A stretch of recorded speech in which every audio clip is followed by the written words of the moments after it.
Rusiyada etnik zəmində baş verənləri sadəcə hadisə kimi təqdim etmək artıq mümkün deyil. Bu, sistemli şəkildə həyata keçirilən bir siyasətdir və bu siyasətin arxasında birbaşa prezident Vladimir Putin dayanır.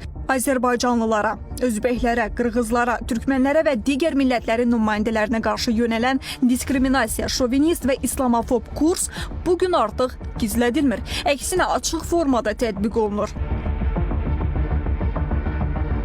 Bəzilər üçün bu reallıq ağır görünə bilər, amma faktlar hər şeyi gözəl izah edir. Bugün Rusiya dili, dini bir olan Ukrayna xalqına nələr yaşadır? Şəhərləri yerlə yeksan edir. Buçada soyqırımı həyata keçirir. Yaşayış məntəqələrini ən dağıdıcı silahlarla vurursa, o zaman başqa xalqlara, xüsusilə müsəlmanlara qarşı daha qəddar davranması heç kimi təəccübləndirməməlidir. Həm də bu yeni yaranmayıb, illərdir davam edən bir münasibətin daha açıq və vəhşi formasıdır.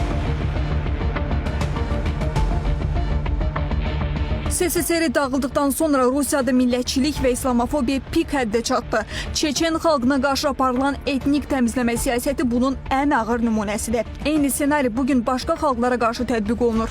1990-cı illərdə küçələrdə başqa millətləri döyən, öldürən skinheadlərin arxasında Rusiyanın xüsusi xidmət orqanları dayanırdı. İndi isə onlara ehtiyac belə yoxdur, çünki bu funksiyanı artıq dövlətin öz hüquq mühafizə orqanları, polis və OMON daha qəddar və açıq şəkildə həyata keçirir. Bu təkcə siyasi cinayətlər deyil, bu humanizma iddia edən, lakin əslində zorakılığın ideoloji aparatına çevrilən bir dövlətin faciəsidir. Rus xalqının faciəsidir. Bu siyasəti yalnız Kreml deyil, Rusiya Pravoslav kilsəsi də qızışdırır. Kilsə nifrəti ideologiyaya çevirir. Hüquq mühafizə orqanlarının qanunsuzluqlarına dini don geyindirir, zorakılığa haqq qazandırır.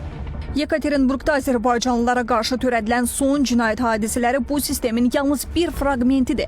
Rusiya polisi və OMON-un qəddarlığı 1990-cı illərdəki zorakılıq ənənələrinin bugün daha sərt və rəsmiləşdirilmiş şəkildə davam etdiyini göstərir. Etno-cinayətkarlıq adlı anlayışın hüquqi dövrəyə salınması, digər xalqları öncədən dırnaqarası cinayətkar kimi damğalamaq, onların təqibinə hüquqi zəmin yaratmaq cəhdidir. Bugün Rusiyada baş verənlər elə mərhələyə çatıb ki, artıq Stalin repressiyaları belə kölgədə qalır. O zaman işgəncələr üçün düşərgələr vardı. Bugün isə küçədə, evdə insanları güllələyirlər, işgəncə verirlər. 20 yanvar faciəsi, Xocalı soyqırımı, Azərbaycan torpaqlarının işğalı və 30 ilə yaxın işğal altında saxlanılmasının arxasında Rusiya durub. Təyyarəmizin vurulması, kiberhücumlar, Milli Məclisin deputatının bu ölkəyə buraxılmaması, bu Kremlin Azərbaycanla bağlı yürütdüyü qərəzli və təzyiq xarakterli siyasətin açıq göstəricisidir.